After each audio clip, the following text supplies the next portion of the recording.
여러분 아주 반갑습니다. 교회 창립 주일, 특별한 주일이지요. 축하드립니다. 개인적으로 이렇게 함께 예배 드릴 수 있어서 좋고요. 지난 32년 동안 선하신 주님께서 인도해 주신 것을 기억하면서 감사와 찬양을 드립니다. 오늘 요한 서신서에서 짧게 읽었습니다마는 실제로 요한의 편지 전체와 그리고 다른 여러 가지 것들을 생각하면서 또한 요한의 삶, 요한의 사역 이런 것들을 생각하면서 시드니 교회를 향한 권면 세 가지를 나누기 원합니다. 요즘 제 주위에 80대가 됐지만서도 내 나이가 어때서 혹은 100세 인생 이런 것들을 말하는 소리를 듣습니다. 그렇게 활동하시는 분들도 계셔요. 그러나 제 주위에 저보다 훨씬 더 젊은 분들이 준비 없이 돌아가시는 그런 일들도 많이 있습니다. 우리의 삶과 만남이 오늘 드리는 예배가 때로는 마지막 기회가 될 수도 있습니다. 저와 여러분 모두가 가슴으로 영으로 그러나 겸허한 심령으로 말씀을 선포하며 또 같은 마음으로 이 말씀을 통해서 주님의 음성 듣기를 사모하는 그런 시간이 되기 바랍니다. 첫째, 행함과 진실함으로 서로 사랑하며 사랑받는 교회가 되기를 원합니다. 사랑으로 넘치는 교회가 되기를 원하는 찬양도 우리가 함께 드렸죠. 사실 시드니 교회는 화목하고 따뜻한 교회입니다. 그러나 어때요? 개인에 따라서 차이가 많이 있을 줄 압니다. 어떤 교우는 나는 사랑하며 사랑받기 위해서 태어났다 이렇게 말씀하시는 분도 계실 거예요. 그러나 또 어떤 분은 나는 너무 바빠서 중요한 일들이 너무 많아서 사랑받을 시간도 없어요. 그렇게 말하는 분도 계실지 모르겠어요. 또 어떤 분은 나는 타고날 때부터 기질이 사랑을 표현하고 말하는 것이 어색하고 쑥스럽다, 아니 불편하다 이렇게 말하신 분들도 계실 줄 압니다. 우리는 사도 요한을 예수님께서 사랑하셨던 제자라고 그렇게 말합니다. 그 이유는 무엇입니까? 요한복음에 주님께서 사랑하시는 자라고 3번이나 표현한 때문인 줄 압니다. 사실 주님께서는 12제자 모두를 사랑하신 줄 압니다. 어떻게 보면 많은 책임을 부여한 베드로를 사랑하셨다라고 말할 수도 있겠습니다. 누가복음 9장에 보면은 야고보와 요한 두 형제는 사마리아인들이 예수님의 말씀에 응답하지 않자 하늘에서 불을 내려 태워버려야 한다고 말해가지고 예수님께 구중을 들은 일이 있습니다. 또 마가복음 10장에는 예수님께 은밀히 찾아왔어요. 그래서 말하기를 주님께서 영광을 받으실 때 우리 형제 중 한 명은 주님의 오른편에 다른 한 사람은 왼편에 앉게 해주세요. 이렇게 두 형제만을 위해서 요청했습니다. 이런 요한 형제를 여러분 어떻게 생각하십니까? 거칠고 공격적인 성품에 이기적이고 얌체 같은 그런 사람이라고, 제자라고 말할 수도 있겠습니다. 우레의 아들이라고 하는 그의 별명이 적절한 것 같아요. 그러면 요한은 자신을 과시하려는 목적으로 주님께서 사랑하시는 자라고 거짓말을 했을까요? 그건 아닙니다. 실제로 주님께서 자신을 사랑하신다고 믿는 감동 가운데 기록한 줄 압니다. 요한의 성품은 저와 여러분과 비슷했지만 주님께서는 그의 믿음대로 사랑의 사도로 변화시켜 주셨습니다. 사실 야고보는 가장 먼저 순교한 제자가 되었죠. 또 요한은 끝까지 사랑의 사도로서 사역을 마쳤습니다. 여러분이나 우리는 죄인이었을 때, 주님을 알지도 못했을 때 그분이 먼저 우리를 사랑하셨습니다. 조건 없는 사랑이죠. 사실 우리가 이것을 확실히 믿고 나아갈 때 비록 우리의 성품이 이기적이고 거칠고 또 허물이 많다 해도 결국 사랑의 사람으로 만들어 주실 줄, 변화시켜 주실 줄로 믿습니다. 서로 사랑하라는 말씀은 주님께서 주신 계명이죠. 믿음보다, 소망보다 더 중요한 것이 사랑이라고 강조하셨습니다. 그러나 우리는 때로 보면 교회 안에서도 인간적인 판단이나 이해 타산에 따라 결정하고 행동하는 일이 많은 줄 압니다. 사실 시드니에도 한때 열정적으로 전도하고 희생적으로 헌금도 해서 예배당을 사기도 하고 신축하고 좋은 소문을 냈던 교회들이 있었습니다.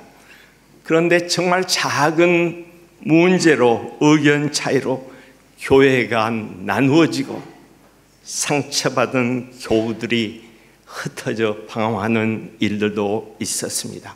한 가지, 사랑의 부족 때문입니다. 그래서 참 안타깝고 부끄러운 일입니다.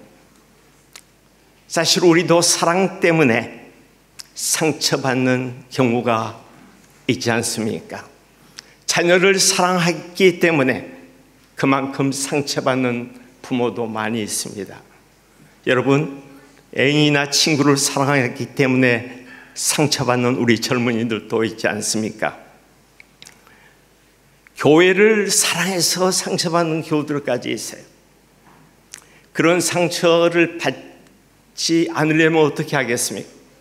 자녀를, 친구를, 교회를 사랑하지 않겠다고 결론하면 됩니다. 결단하면 되지요. 그러나 그것은 사실 사랑의 상처보다 더 힘들고 괴로운 일 아닙니까? 우리가 먼저 믿음으로 용서하고 받아들이십시다. 어떤 믿음입니까? 죄사함과 용서는 홀로 하나님께 속한 것입니다.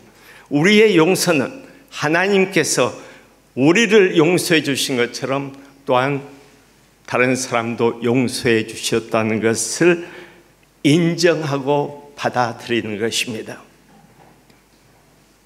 그러할 때, 사랑은 아픔은 쓰리죠. 그러나 그 쓰린 사랑의 상처가 더 단단한 사랑의 흔적이 될 수 있습니다. 마치 꽃두루 향기가 더 진한 향기를 풍기며 조개살 안의 아픈 상처로 인해서 아름다운 진주가 되듯이 말입니다. 무엇보다도 사랑의 상처를 가장 많이 경험하신 분, 우리 주님의 마음을 더 가까이 이해할 수 있고 배울 수 있게 됩니다. 저도 어쩌다 보니까 조국을 떠나서 가족과 친구를 떠나서 호주에 산 지 43년이 되었더라고요. 되돌이켜 보니까 지난 세월이 정말 엊그제처럼 너무 빠른 것 같아요. 날아가 버린 느낌입니다. 이 자리에 그렇게 비슷한 느낌을 가지신 분들도 있을 겁니다. 이젠 세월을 아껴서 우리가 좋아하는 일보다 마땅히 해야 할 일에 힘써야 할 그런 나이에, 그런 믿음에 이르렀지 않나 생각이 들어집니다. 그중 첫째가 사랑하는 일인 줄 압니다. 먼저 우리 교회에서 우리 유년부, 학생, 청년부, 고등부 그런 자녀들 사랑합시다. 직접 우리 자녀가 아니라도 누나처럼, 형처럼, 이모처럼, 삼촌처럼 사랑합시다. 또 교사들과 예배 때마다 참으로 은혜스러운 찬양을 해준 우리 성가대원들, 장로님들 격려하며 사랑해 마땅합니다. 필요합니다. 그뿐입니까? 세 분 목사님들과 사모님들도 그런 사랑이 필요합니다. 그래야 교우 여러분들을 더 사랑하며 섬길 수 있는 그런 힘이 나는 겁니다. 교회 식구들을 뜨겁게 피차 사랑합시다.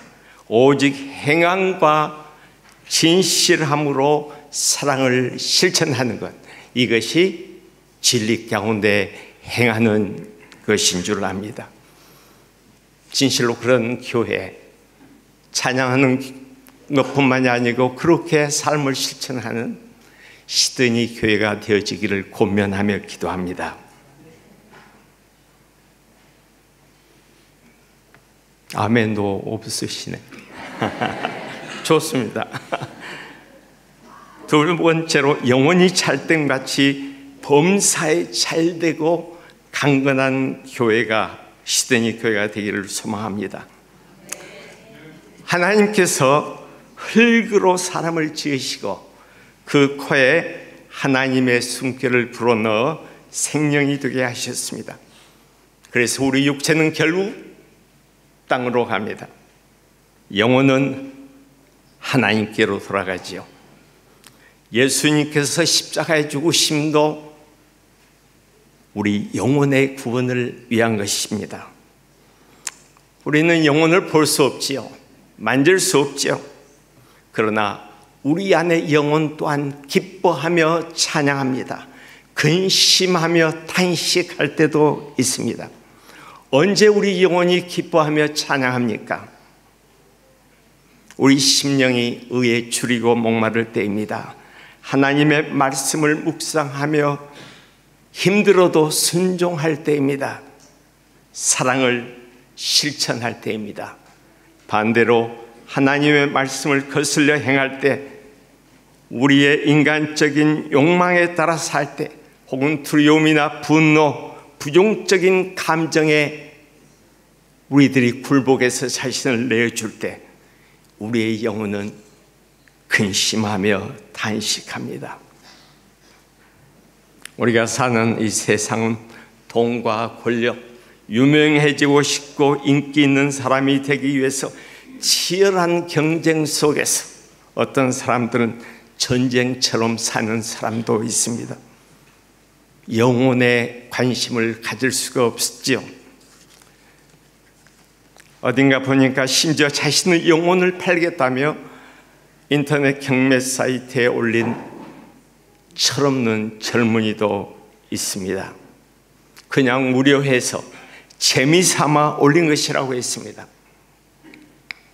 그러나 실제로 많은 사람들이 돈이나 권력, 어떤 명성이나 육체적 쾌락을 위해 영혼을 팔고 있다는 생각이 듭니다. 예수님께서는 사람이 만일 온 천하를 얻고도 제 영혼을 잃으면 무엇이 유익하겠는가 하고 경고하셨죠. 교회 여러분, 원하는 것은 무엇이든지 주겠으니 영혼을 팔라 혹 유혹해도 분명히 거절하고 그런 자리를 떠나십시다. 여러분, 세상을 다 준다 해도요, 그건 여전히 손해보는 미치는 장사입니다. 절대 그러지 마시기 바랍니다.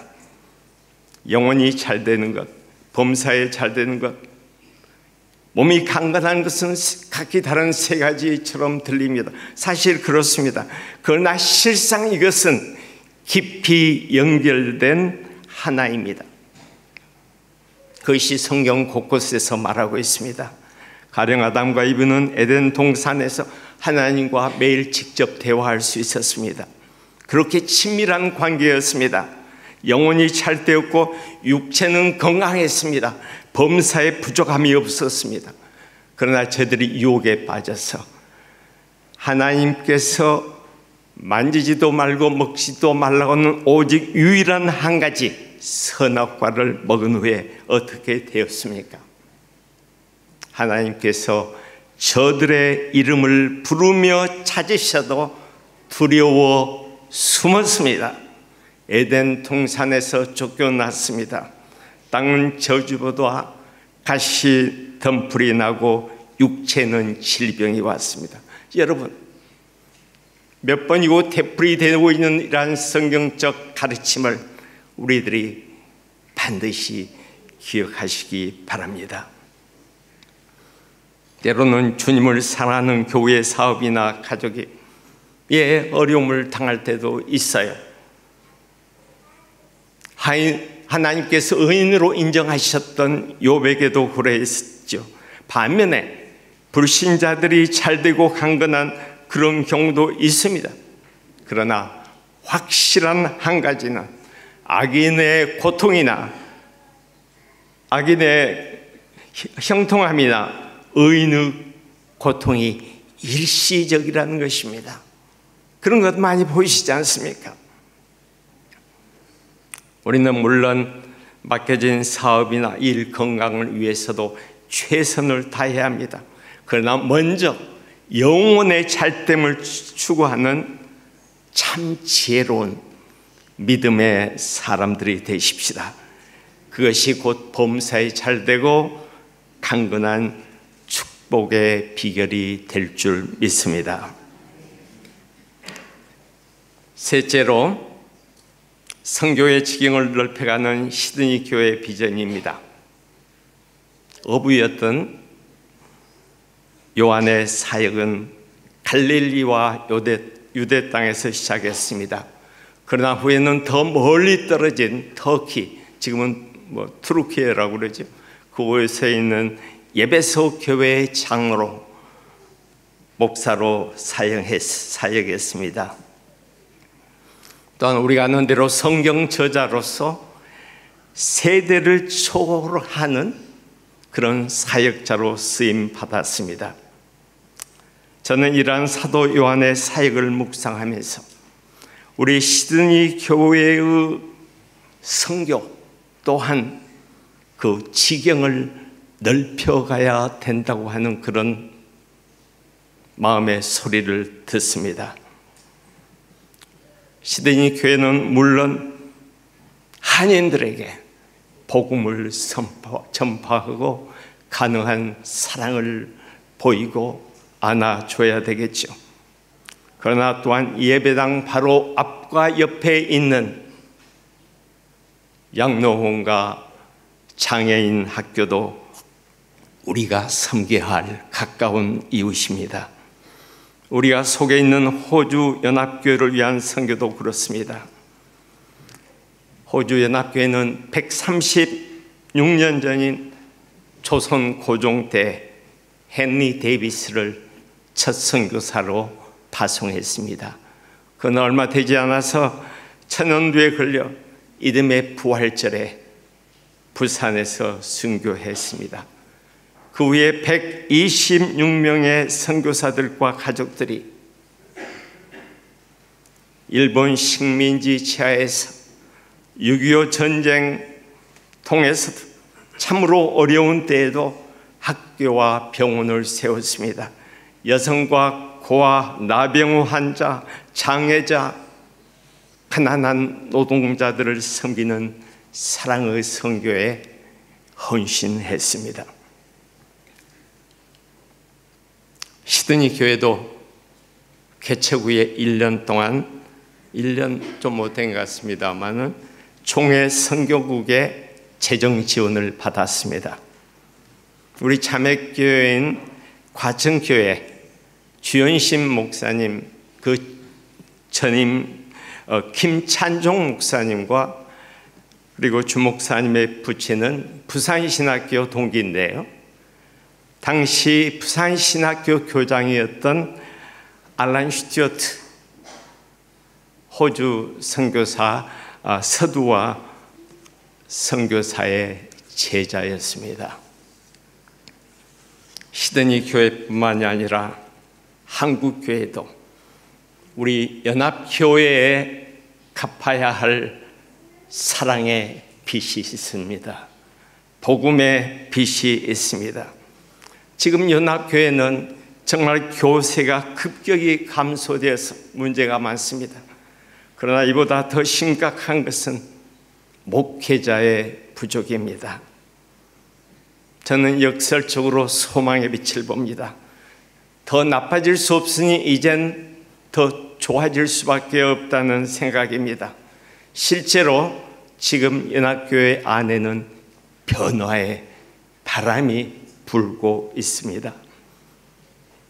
시드니에서 이스트우드 그리고 타라무라에 있는 두 교회는 상당히 중요한 교회입니다.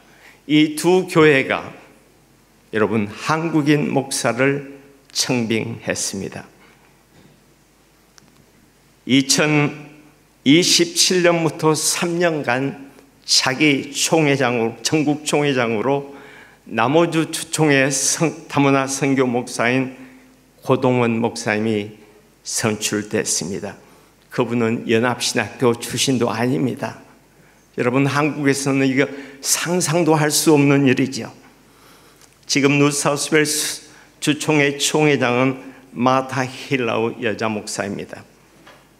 전국 총회장은 카리사 술리 여자 목사인데 그분은 뉴사우스웨일스 주총회 다문화 선교 목사였던 30대의 나이로 작년에 역대 최연소 전국 총회장으로 당선되었습니다. 두 여자 목사 모두 통가 출신입니다. 여러분 통가가 어떤 나라인지 아십니까? 혹 모르시는 분도 계실 거예요. 태평양의 아주 작은 섬나라입니다. 전체 면적은 부산 치칼시 정도입니다. 총 인구는 10만 명 정도입니다. 아주 큰 나라지요. 동의 안 하시는 모양입니다. 그것도 모든 토지는 왕과 귀족들만이 소유하고 그리고 가부장적 전통에서 여성에 대한 차별이 심한 그런 곳입니다. 이 자리에 계신 여성분들 통가에서 안 태어나셔서 참 좋습니다. 오해 없으시기 바랍니다. 통가 우리나라를 비교하려는 것이 아닙니다. 총회장이 지역교회 목사보다 더 높다 한 그런 뜻은 정말 아닙니다. 목사가 다른 직업보다 더 중요하다는 그런 뜻도 아닙니다. 저는 시드니 교회에 참으로 아름다운 젊은이들이 다양한 분야에서 호주 역사에 동참하기를 원합니다. 그러나 한국적인 영성과 전통과 구별된 꿈을 가진 젊은이들이 호주 연합교회 목사로서 주총회장, 전국 총회장으로 교회를 섬기며 호주 사회를 새롭게 변화시키는 그러한 일에 헌신할 수 있다고 한다면, 하나님의 선교에 쓰임받을 수 있다면 여러분 얼마나 좋겠습니까? 자랑스럽겠습니까? 누가 그런 목회자가 될 수 있느냐고 묻는 분이 계십니까? 주님께서는 3번이나 주님을 부인했던 베드로에게 내가 나를 사랑하느냐고 물으셨습니다. 같은 이 물음에 제가 주님을 사랑하는 줄을 주님께서 아십니다라고 고백할 수 있는 젊은이들에게 주님께서는 친히 내 양을 먹이라고 응답해 주실 줄 믿습니다. 그러한 형제 중에, 자매 중에 이 예배 가운데 함께 계시는 성령님께서 어떤 형태로든 여러분의 가슴을 뛰게 하는 감동을 주시며 세미한 음성으로 혹은 직접 만져주심으로 응답하여 주시기를 기도합니다. 여러분을 지으시고 부르시는 하나님께서 여러분의 삶과 사역을 그분의 사랑으로 채워주시며 세상 끝날까지 동행하여 주실 것을 믿습니다. 그렇게 기도합니다. 물론 그런 소명자들에게 실질적인 도움으로 격려하는 것이 교회된 사명이지요, 선교이지요. 그리고 무엇보다 우리를 이 땅에 보내신 하나님의 뜻이요 계획이라고 믿습니다. 주님의 부르심에 응답하는 그런 자매 형제들에게 신령한 은혜로 채워주시기를, 저들을 소중히 여기는 시드니 교회에 갑절의 기쁨으로 더해 주시기를 살아계신 우리 주 예수 그리스도의 이름으로 기도합니다. 축복합니다. 아멘.